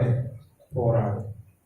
புரட்டி பேசுவதற்கும் பக்க வழியா நுழைஞ்சு வித்தியாசமாக காட்டி நம்மளை வழி விலக செய்யக்கூடிய ஒரு கூட்டம் நம்மளை சுத்தி என்ன பண்ணிருக்கு? நுழைந்திருக்கு. எச்சரிக்கையா இருங்க, கவனமா இருங்க. பக்க வழி இல்லையா? பக்க வழியில யார் வருவா? சாத்தம் வருவா. பக்க வழியில என்னது? கள்ளதீர்க்கத்தில் வருவாங்க. விசுவாசமா இல்லாதபடிக்கு அவிசுவாசப்படுத்தக்கூடியவங்க பக்க வழியா வருவாங்க. தேவனை குறித்து சத்தியமில்லாத வார்த்தைகள் பேசக்கூடியவங்க பக்க வழியா வருவாங்க. நீங்க நம்பிக்கையில், அன்பில், தேவ அன்பில் நிலைத்திருக்காதபடி அசுத்தமான வாழ்க்கை வாழ்வதற்கு அசுத்த காரியங்களை வெளிப்படுத்தி அவங்க என்ன பண்ணுவாங்க? பரிசுத்தமற்று ஜீவிக்க வழி கொண்டு வருவாங்க. அவங்க எங்கிருந்து வருவாங்க? பக்க வழியா வருவாங்க. நல்ல சைடா கேப்பா ஒரு சின்ன நுழைவுல வந்துருவாங்க. உள்ள வந்தாச்சுன்னா மொத்தமா கெடுத்துருவாங்க. ஒரு சொட்டு விஷம் ஒரு பெரிய அண்டா பாலுக்கு என்ன போதும்? மொத்த பாலும் என்ன பண்ணிடும்? ஒரு சொட்டு போதும். இப்ப இடையில என்ன கேட்டீங்க? வாட்டர்மெலன் ஸ்டோரி யாருக்கு தெரியும்? நிறைய பேர் வாட்டர்மெலனே அதனால வாங்காம இருந்தாங்க. கவனிச்சீங்களா? குஜராத் நினைக்கிறேன், எந்த ஊருன்னு தெரியல. எங்க ஒரு இடத்துல ஒரு குடும்பம் என்ன பண்ணிட்டாங்க, தர்பூசணி சாப்பிட்டு அவ்வளவு பெரிய ஒரு பாதிப்பு. என்னன்னு பார்த்தா வாட்டர்மெலன் தான் பிரச்சனை அப்படின்னு சொல்லி எல்லாருக்கும் ஒரு பயம். ஆனா உள்ள பார்த்தா என்ன இருக்கு? உள்ள ஏதோ ஒரு ரேட் பாய்சன் இருக்கு, எலிக்கு வச்சிருக்கிற அந்த விஷம் இருந்திருக்குன்னு கண்டுபிடிக்கிறாங்க. இப்போ ஒரு சின்ன விஷம் இருந்தா போதும், வெளியில பாக்குறதுக்கு பெருசா நல்லா பயங்கரமா இருந்தா இருக்கும். ஆனா ஒரு சின்ன விஷம் இருந்தா போதும். ஆனா அந்த பக்க வழியில் நுழைகிறவர்கள் நம்மளை என்ன பண்ணிடுவாங்க, மொத்தமா கெடுத்துடுறாங்க. இந்த போராட்டத்தை போராடவே விடுறதே கிடையாது. விட்டு விலகிற ஒண்ணு வேண்டாம், அவருடைய அன்பு உன்னை காப்பார். ஆனவே இல்லை, அவருடைய காத்து கொண்டிருக்கிறார். எங்க காத்து கொண்டிருக்கிறார்? அவருடைய நினைச்சிட்டு இருக்கிறார், நினைக்கவே இல்லையா? விட்டு விலகி என்ன செய்யறாங்க? அநேக வந்திருக்கிறாங்க. இந்த கடைசி காலத்துல பக்க வழியா நுழைந்திருக்கிறார்கள். அவங்க ஆட்களைக்குள்ளானவர்களாக இருக்கிறாங்கன்னு சொல்லி பூர்வத்தில் எழுதப்பட்டிருக்கு. இந்த வசனம் 23ஆம் வசனத்துல சொல்லுது பாருங்க, மாம்சத்தால் கரைப்பட்டிருக்கிற வஸ்திரத்தையும் நம்ம என்ன செய்யணுமாமா? வெறுத்து தள்ளணும். ரொம்ப பிடிச்ச வசனமா இருக்கு. மாம்சத்தால கரைப்பட்டிருக்கிற வஸ்திரத்தையும் நான் என்ன செய்யணும்? வெறுத்து தள்ளணும். மாம்சம் என்ன செய்யுது? தவறான விஷயங்கள் செய்வதற்கு, தேவனுக்கு விரோதமான மீறுதல்களை நடப்பிப்பதற்கு பயன்படுத்தப்படுது. சாத்தான் பயன்படுத்துறான். ஆனா அந்த மாம்சத்தினால கரைப்பட்டிருக்கிற ஒரு வஸ்திரம் ஒன்று இருக்கு. இந்த சில பக்க வழியா நுழைஞ்சவங்க கூட உரசி பழகும் போது அவங்களுக்குள்ளாக இருக்கிற அந்த கரை என்ன செய்யுது? என்னையும் கொடுது. கவனிக்கிறீங்களா? இந்த பக்க வழியில நுழைஞ்சு வர்றாங்கன்னு பேசுறோம் இல்லையா? இத்தகைய நபர்கள் கிறிஸ்துவுக்கு விரோதமானவர்கள், ஆக்கினைக்கு தீர்க்கப்பட்டவர்கள் நம்மளிடத்துல இருக்கும் பொழுது, அவருடைய பேச்சை கேட்கும் பொழுது, அவருடைய சிந்தனைகள் எனக்குள்ளாக ஊடுருவி அந்த மாம்சம், எனக்குள்ள இருக்கிற மாம்சம், அந்த மாம்சத்தினால் கரைப்பட்டு என்னுடைய வஸ்திரம் என்ன பண்ணப்பட்டிருக்கு? கரைப்பற்ற தொடங்கிடுச்சு. ஒரு கரை எப்படி ஒர்க் ஆகும்ல, லைட்டா ஒரு டிராப் பட்டுச்சுன்னா அதை அப்படியே ஸ்ப்ரெட் ஆகிட்டே இருக்கும். அதே மாதிரி அந்த கரை, அந்த வஸ்திரம், அந்த கரைப்பட்டிருக்கிற வஸ்திரம் எனக்குள்ளாக தொட்டு எனக்குள்ள தேவனுடைய அன்பு இல்லாதபடிக்கு நான் என்ன பண்ணப்படுறேன்? தூரம் போய்கொண்டே இருக்கேன். அவருடைய அன்பு, அந்த பற்றி எரிகிற அன்பு, துவக்கத்தில் இருந்த ஒரு விசை எனக்கு ஒப்பு கொடுக்கப்பட்ட அந்த அன்பு, அந்த விசுவாசம் என்னை விட்டு தூரம் போக தொடங்கியது. அவங்க வந்திருக்கிறாங்களே நிறைய பேருக்கு தெரியறது இல்ல. இத்தகைய நபர்கள் என்னை வந்து இப்படி கரைப்படுத்த செய்கிறாங்கன்னு நிறைய பேருக்கு தெரியல. அது அவைகளா இருக்கலாம், இவர்களாவும் இருக்கலாம், அது நபர்களாவும் இருக்கலாம், அது பொருட்களாகவும் இருக்கலாம். ஆனா இத்தகைய காரியங்கள் எனக்குள்ளாக வந்து தொட்டு நான் அதோடு சேர்ந்து நான் பயணிக்கும் போது அது என்ன செய்யுது? கரைப்படுது. ஹல்லேலூயா, ஹல்லேலூயா, ஹல்லேலூயா. நான் இந்த இடத்துல போராடுறதை விட்டுட்டு வேடிக்கை பார்த்தேன்னா என்ன ஆயிடும்? பரலோகமே என் சொந்தமே நான் என்ன பண்ண முடியாது. இது ஒரு எச்சரிக்கை. யூதாவின் புத்தகம் கரெக்டா வெளிப்படுத்த சுவிசேஷத்துக்கு முந்தின நிருபம். இந்த வழி விலக செய்யக்கூடிய, தேவனுக்கு விரோதமா நடத்த என் சிந்தனைய, என்னுடைய எண்ணத்தை, இருதயத்தை, மனதை திருப்பி நடத்துவதற்கு அநேகம் பேர் என்னை சுத்தி இருக்கிறாங்க. அநேக காரியங்கள் என்னை சுத்தி இருக்குது. அதுல நான் என்ன பண்ணக்கூடாது? என்னைய கரைப்படுத்த கூடாது. வஸ்திரத்தை வெறுத்து நான் என்ன பண்ணணும்? அல்லணும். ஹல்லேலூயா, ஹல்லேலூயா. இந்த வழி விலகுதல்னு சொல்றது ஒரே நாள் நடக்கிறது கிடையாது. வழி விலகி இப்படி தப்பு பண்ணிட்டேன், ஒரு நாளும் ஒரு கொலைக்காரனை ஓவர் நைட்ல கொலைக்காரன் ஆயிட்டேன்னு சொல்லவே முடியாது. இல்ல திருடுறத, பெரிய ஒரு திருட்ட ஒரே நாள்ல செஞ்சு முடிக்க மாட்டான். ஒரு திருட என்ன பண்ணுவான்? தொடக்கத்துல அவன் சின்ன வயசுல ஒரு பென்சில் எரேசர் தான் என்ன பண்ணுவான்? திருட தொடங்குவான். 5 ரூபா 10 ரூபா, அப்புறம் 10 ரூபா எடுத்து கண்டுபிடிக்கலன்னா என்ன பண்ணிடுவான்? 20 ரூபா தூக்குவோம், 50 ரூபா தூக்குவோம். 50 500 ஆகும், 500 5000 ஆகும், 5000 5 லட்சமும் ஆயிரும். அதுக்கப்புறம் 5 லட்சம் கிடைக்கலன்னா என்ன செய்யணுமோ செய்யவும் வச்சிருவோம் இல்லையா? அவனுக்கு துணிவை கொடுக்குது பாருங்க. ஒரே நாள்ல வழி விலகுதல் அப்படின்னா தேவனை விட்டு பின்மாற்றம் அடைதல் ஓவர் நைட்ல நடக்கிறது கிடையாது. நம்மளுக்கு அறியாமலே என்ன பண்ணிட்டு இருக்கோம்? ஒவ்வொரு இன்ச் பை இன்ச்சாக அந்த அன்பு எனக்கு முன்பாக வைத்திருக்கிற அந்த அன்பை விட்டு நான் தூரம் போய்கொண்டே இருக்க வழி உண்டாகும். இந்த வழி விலகுதல் அவருக்காக நிற்கக்கூடாதபடிக்கு, தைரியமாக போராட கூடாதபடிக்கு என்ன செய்யுது? வழி விலக வைக்குது. எதை வெறுத்து தள்ளணுமோ அதை என்ன செய்யறது இல்ல, வெறுத்து தள்ளுகிறது கிடையாது. அல்லேலூயா. இதுல தொடர்ந்து வாசிக்கலாம். 6வது வசனத்தை வாசிக்கலாம். தங்களுடைய அக்கினியை காத்துக்கொள்ளவும் தங்களுக்குரிய வாசஸ்தலத்தை விட்டுவிட்ட தூதர்களையும் மகா நாளில் நியாயத்தீர்ப்புக்கென்று நித்திய சங்கிலினாலே கட்டி அந்தகாரத்தில் அடைத்து வைத்திருக்கிறார். ஓகே, முதல் பகுதி பாருங்க. தங்களுடைய ஆதி மேன்மையை அவங்க என்ன பண்ணல, காத்துக்கொள்ளல. ஒவ்வொருவருக்கும் ஆதி மேன்மை, இதுல தூதர்களுக்கு என்று சொல்லி குறிப்பிடப்பட்டாலும் ஒவ்வொருவருக்கும் ஒரு ஆதி மேன்மை இருக்கு, ஒரு அடையாளம் தேவன் வைத்திருக்கிறார். அந்த ஆதி மேன்மை இவங்க என்ன பண்ண மாட்டாங்க, காத்து கொள்ள மாட்டாங்க. கூட இருந்து நம்மளை வழி விலக செய்கிறவங்க அவங்களுக்குன்னு வைத்திருந்த அந்த மேன்மையை என்ன பண்ண மாட்டாங்க, காத்து கொள்ள மாட்டாங்க. நம்மளையும் காத்து கொள்ள விட மாட்டாங்க. அவர்கள் இல்ல அவைகள் எத்தகைய காரியங்களா இருந்தாலும். 8வது வசனத்தை வாசிக்கலாம். அப்படி போலவே சொப்பனக்காரராகிய இவர்களும் மாம்சத்தை அசுத்திப்படுத்திக் கொண்டு தத்துவத்தை அசட்டை பண்ணி மகத்துவங்களை தூசிக்கிறார்கள். அப்படி போலவே சொப்பனக்காரர்கள் இவர்கள் எப்படிப்பட்டவங்க?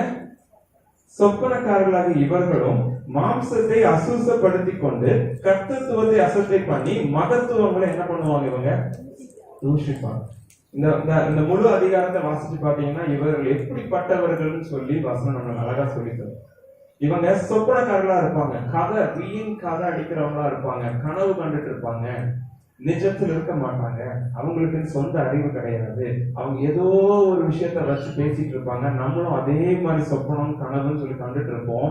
ஒரு நாள் வரும் என்ன பண்ணிடுவாங்க, குழியில போட்டு போயிடுவாங்க. 2 தீமோத்தேயு 2வது அதிகாரத்துல வாசிக்கலாம். 2 தீமோத்தேயு 2வது அதிகாரம் 15-18 வசனத்தை வாசிக்கலாமா? நீ வெட்கப்படாத ஊழியக்காரனாயும் சத்திய வசனத்தை நிதானமாய் பகுத்து போதிக்கிறவனாயும் உனக்கு தேவனுக்கு முன்பாக உத்தமனாக 16வது வசனத்துல சீர்கெட்டு போன வீண் பேச்சுகளுக்கு விலகியிரு, அவைகளால் அவர்கள் அதிக அவபக்தி உள்ளவர்களானார்கள். சீர்கேடான வீண் பேச்சுகளுக்கு விலகியிரு, அவைகளால் அவர்கள் அதிக அவபக்தி உள்ளவர்களாக இருப்பார்கள். கர்த்தத்துவத்தை அசட்டை பண்ணி மகத்துவங்களை தூஷிப்பவர்கள் சீர்கேட்டான பேச்சை பேசுகிறவர்களாக இருக்கிறாங்க. தங்களுடைய நாவை அடக்க தெரியாதவர்களாக இருப்பாங்க. அநேக விதமாக பேசி தேவனை தூஷிப்பார்கள். அவர்களை என்ன பண்ணிடுறது, அவங்கள்ட்ட கேர்ஃபுல்லா இருக்கு.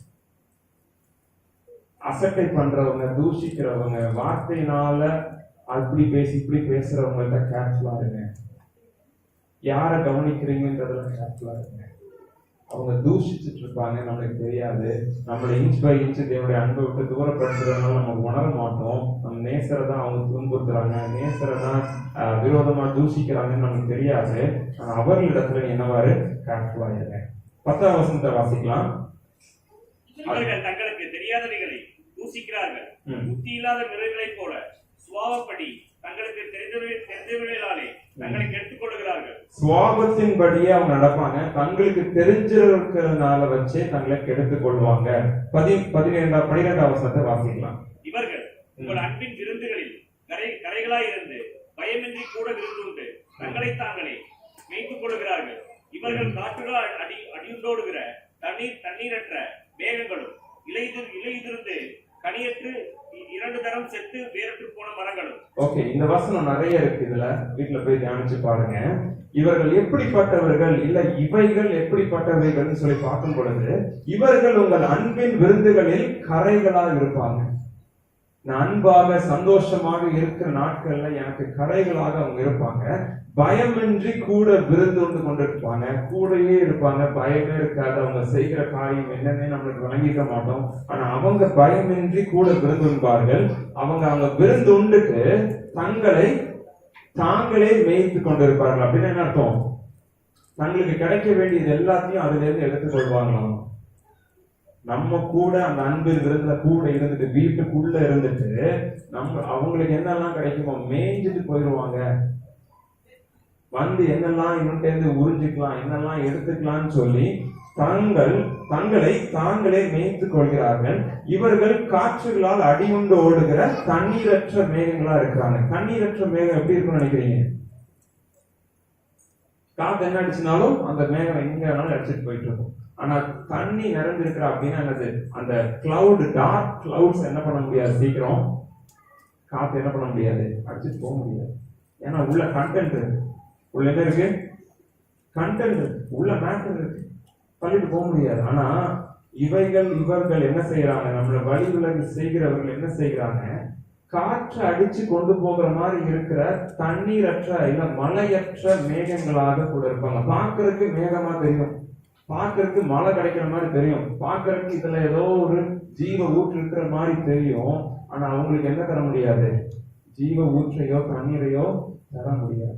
அவங்கள்ட்ட ஒண்ணுமே இல்லை, காத்து அடிச்சுட்டு போயிடும்.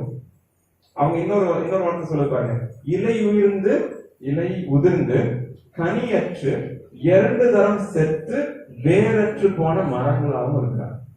பைபிள் மாதிரி இதை விட விளக்கி தர்றதுக்கு எந்த புத்தகமும் கிடையாது. நான் பிஏ இங்கிலீஷ் தான் படித்தேன், நிறைய நாவல்ஸ் தான் படிக்கணும். நாவல்ஸ் படிக்கும் போது ஷேக்ஸ்பியர் அவ்வளோ பெரிய நாவல் ரைட்டர், சார்ல்ஸ் டிக்கன்ஸ் அப்படி இப்படிலாம் பேசிக்கிட்டாங்க. ஒருத்தராலும் இந்த பைபிள் எழுதுற மாதிரி விவரிக்க, நம் வாழ்வுக்கு தேவையானதை அழகாக விவரித்து கூற வேற எந்த புத்தகத்தாலும் கூடாது. இந்த இடத்துல பாருங்க, இலை உதிர்ந்து போய் கனியற்று இருப்பாங்க, 2 தரம் செத்தவங்களாம் இருப்பாங்க, வேறற்று போன மரங்களாக இருக்கிறாங்க. அப்படின்னா கனெக்டடா இல்லாதவங்களா இருப்பாங்க. அவங்களிடத்துல ஒண்ணுமே கிடையாது. பார்க்கறதுக்கு ஒரு பெரிய ஸ்துதியா தெரியும், ஆனா அவர்களிடத்துல ஒன்றுமே இருக்கு. ஆனா இந்த இடத்துல தேவ பிள்ளைகளாகிய பரிசுத்தவான்களுக்கு யூதா என்ன பேசுறாரு, இத்தகையவர்களாக இருக்கிற இடத்துல மாம்சத்தால் கரைப்பட்டிருக்கிற வஸ்திரத்தை கூட நீங்க என்ன பண்ணக்கூடாது, விரும்பி வச்சிருக்க கூடாது, வெறுக்கப்படணும். இப்படிப்பட்டவங்க கரைப்படுத்துறவர்களாக இருக்கிறாங்க. தேவ ஆவிக்குரிய வாழ்வுல தேவனோடு இருந்து சஞ்சரிக்க வேண்டிய நேரத்தை, அவருடைய வசனத்துல தாபரித்திருக்க வேண்டிய நேரம், ஆராதிக்க வேண்டிய நேரத்துல இவங்க என்ன பண்ணிட்டு இருக்காங்க, இடையூறு செய்துட்டு இருக்காங்க. நீங்க இவருக்கு எதிராக என்ன பண்ணணும், தைரியமாக போராடு என்று யூதா சொல்கிறார். ஹல்லேலூயா, ஹல்லேலூயா. இத்தகைய கரை என்ன செய்யும் சொல்லி ஒரு உதாரணத்தை பார்த்து நம்ம முடிக்க விரும்புறேன். லூக்காவின் புஸ்தகம் 15ஆம் அதிகாரத்துல 12ஆம் வசனத்தை வாசிக்கலாம். லூக்கா 15:12 வசனம். அவர்களில் இளையவன் தகப்பனை நோக்கி, தகப்பனே, ஆஸ்தியில் எனக்கு வரும் பங்கை எனக்கு தர வேண்டும் என்றான். அந்தபடி அவன் அவர்களுக்கு தன் ஆஸ்தியை பங்கிட்டு கொடுத்தான். சில நாளைக்கு போதும். 12ஆம் வசனம், இந்த 11ஆம் வசனத்துல நம்ம வாசிக்கலாம். இந்த சம்பவம் எல்லாருக்குமே தெரிந்தது, கெட்ட குமாரனுக்காக. 11ஆம் வசனத்துல பின்னும் அவர் சொன்னது ஒரு உவமையை சொல்றாரு. ஒரு மனிதனுக்கு 2 குமாரர்கள் இருந்தார்கள்.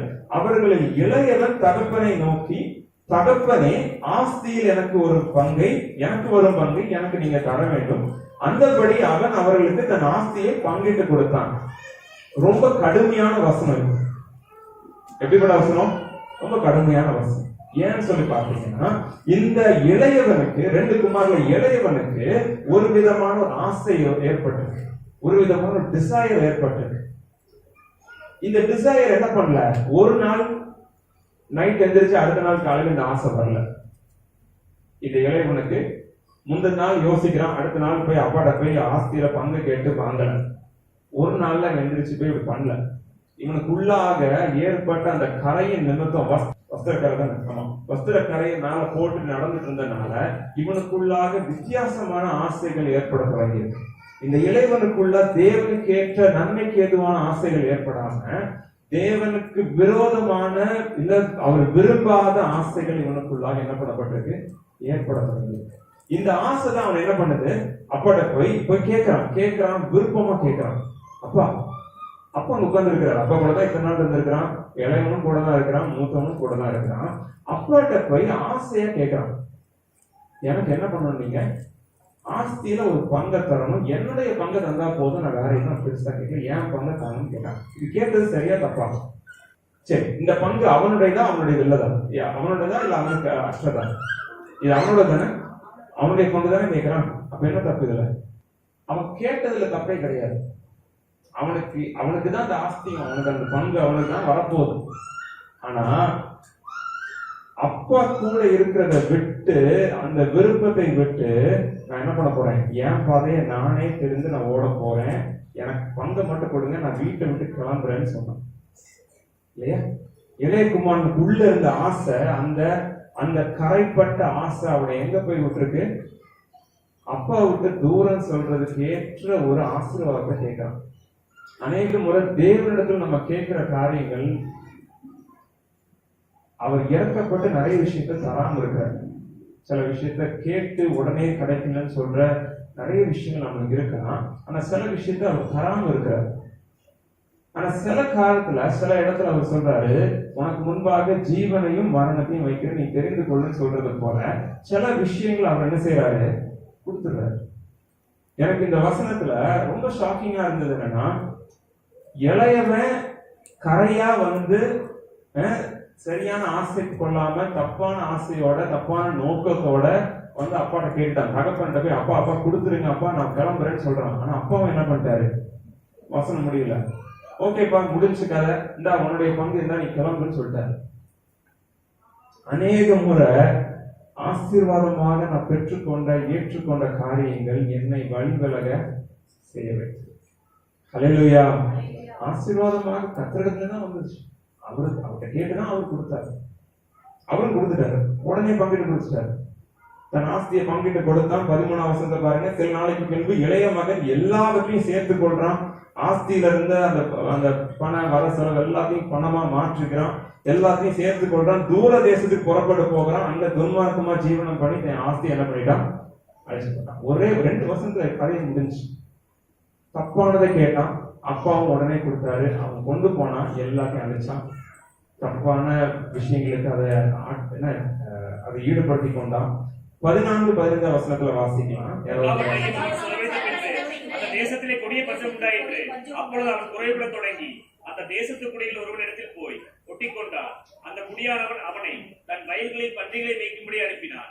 இந்த ஆசீர்வாதம் சொல்லுகிற தவறாக கேட்கப்பட்ட தப்பான நேரத்துல பெற்றுக் கொள்ளப்பட்ட இந்த ஆசீர்வாதம் என்ன செய்தது பாருங்க. 14ஆம் வசனத்துல எல்லாவற்றையும் அவர் செலவழித்த பின்பு அந்த தேசத்துல பஞ்சம் உண்டாகுது. நினைச்ச காரியத்தின்படி அந்த ஜீவனம் செய்ய முடியல. ஆண்டவர்கிட்ட பெற்றுக்கொண்ட ஆசீர்வாதம் இப்போ அவனுடைய ஜீவனத்துக்கு விரோதமா இருக்கு. அந்த இடத்துல எல்லாமே செலவழிஞ்சு போகுது. தேசத்திலையும் கொடிய பஞ்சம் உண்டாகுது. எல்லாத்துலயுமே கஷ்டம் உண்டாகுது. சுத்தி இருக்கவங்களுக்கும் கஷ்டம் உண்டாகுது. அப்பொழுது அவன் என்ன பண்ணப்படுறான், குறைவுபட தொடங்குறான். 15ஆம் வசனத்துல சொல்லுது, அந்த தேசத்து குடிகளில் ஒரு இடத்துல போய் என்ன பண்ணிக்கொண்டான், ஒட்டி கொண்டான். ஒட்டி கொண்டிருக்கிற வேண்டிய தேவனிடத்தை விட்டுட்டு அப்பாவன் வீட்டை விட்டுட்டு அவன் போய் தேர்ந்திருந்த தேசத்துல என்ன பண்ணிக்கிட்டான், அங்க இருந்த ஒருத்தன் போய் என்ன பண்றான், ஒட்டிக்கிட்டான், போய் ஜாயின் பண்ணிக்கிட்டான். குறை வந்துருச்சு. இங்கேயாவது யாராவது யார்ட்டையுமே காசு இல்லை. பஞ்சம் உண்டாச்சுன்னா யார்ட்டையுமே காசு இருக்காது. எல்லாருமே கஷ்டப்படுறாங்க. இவனுக்கு ஒட்டி கொண்டவனுக்கு பண்ணி தான் இருக்கு. அவனுக்கு கொடுக்கக்கூடிய பெஸ்ட் என்னது, பண்ணி. இந்தாடா பண்ணி இருக்குடா, கொஞ்சம் முயற்சி போடா. ஆனா அந்த சாப்பாடை போய் இவன் சாப்பிட போய் அதெல்லாம் பண்ண போயிட்டாங்க. நீ சாப்பிடக்கூடாது, எல்லாம் தெரிஞ்ச கதை. நீ பண்ணக்கூடாது உனக்கு அதுவும் கிடையாது இல்லையா? ஒரு காரியம் தவறான நோக்கத்தோடு தவறான சிந்தையோடு தேவனிடத்திலேயே நான் கேட்டு பெற்றுக்கொண்டா அந்த விஷயம் என்ன பண்ணி நிறைய நேரம் அவர் விரோதமான காரியத்தை செய்வதற்கும் என்னை அழிப்பதற்கும் ஏதுவாக அது மாறி. ஆண்டவர்கிட்ட நான் எத்தகைய காரியங்கள் கேட்கிறேன், எத்தகைய வஸ்திர கரையோடு இருக்கிறேனா, வஸ்திர கரை இல்லாமல் சரியானதை கேட்கிறேனா, சரியான விருப்பத்தோட தான் ஆண்டவர்கிட்ட இருக்கிறேனா, இல்ல எத்தகைய காரியம் எனக்குள்ள இருக்கு. அல்லேலூயா. எத்தகைய வஸ்திரம் எனக்குள்ள இருக்கு, கரையற்ற வஸ்திரம் இருக்கா, நான் வெறுத்து தள்ள வேண்டியதை வெறுத்து தள்ளி இருக்கிறேனா, வெறுத்து தள்ள வேண்டியதை வெறுத்து தள்ளி இருக்கிறேனா, இல்ல எனக்குள்ள ஏதோ ஒன்று டெய்லி ஒரு ஆசை, டெய்லி ஒரு விருப்பம், அது வேணும் இது வேணும் அப்படி வேணும் இப்படி வேணும்னு சொல்லி போயிட்டு இருக்கிறேன்னா தேவன் எதிர்பார்க்கிறது வித்தியாசமான ஒரு இடம். அவருடைய அன்புல என்ன பண்ணப்பட்டிருக்கணும், காக்கப்படும். அல்லேலூயா. அவருடைய அன்புல, தகப்பனுடைய அன்புல நான் காக்கப்பட்டிருப்பேன். ஆனால் அந்த பிரசன்னத்திலேயே எல்லா விதமான ஜீவனையும் எல்லா விதமான நன்மையும் நான் பெற்றுக்கொண்டு நிலைத்திருப்பேன். ஆனால் அவர் என்ன செய்வார், எனக்கு தேவையானதை தகுந்த நேரத்துல சரியான நேரத்துல எனக்கு என்ன செய்வார், நன்மையானதை தருவார். அல்லேலூயா. ஏன்னு சொல்லி பாத்தீங்கன்னா அதான் முதல் 2 வசனத்தை அவ்வளவு டைம் ஸ்பெண்ட் பண்ணும்.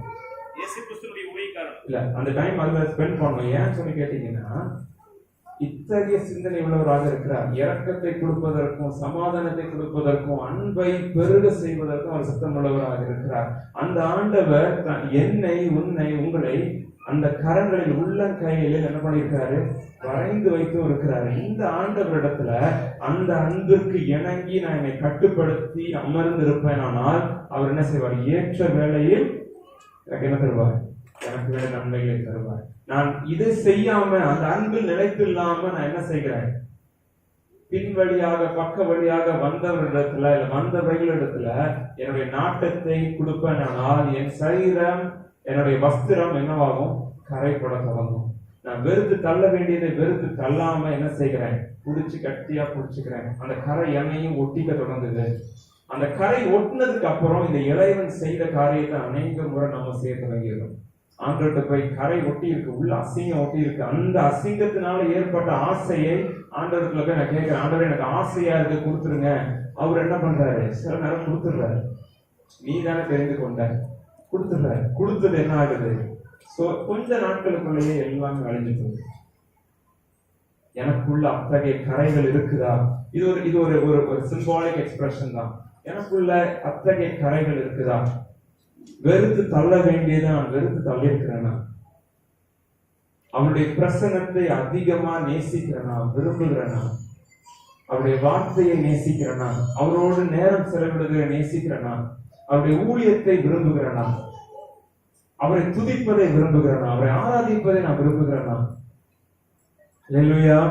இதை ஆண்டவர் எதிர்பார்க்கிறார். ஆவிக்குரிய வாழ்க்கை இதுதான். இதை நான் சரிவர நான் செய்யும் பொழுது எனக்குள்ள அந்த கரை என்ன செய்யாது, இருக்காது.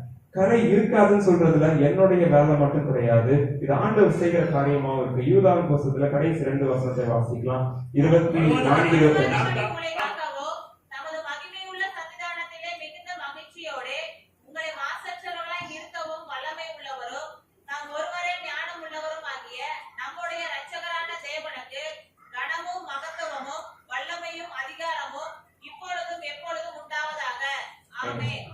எழுந்து நிற்போமா?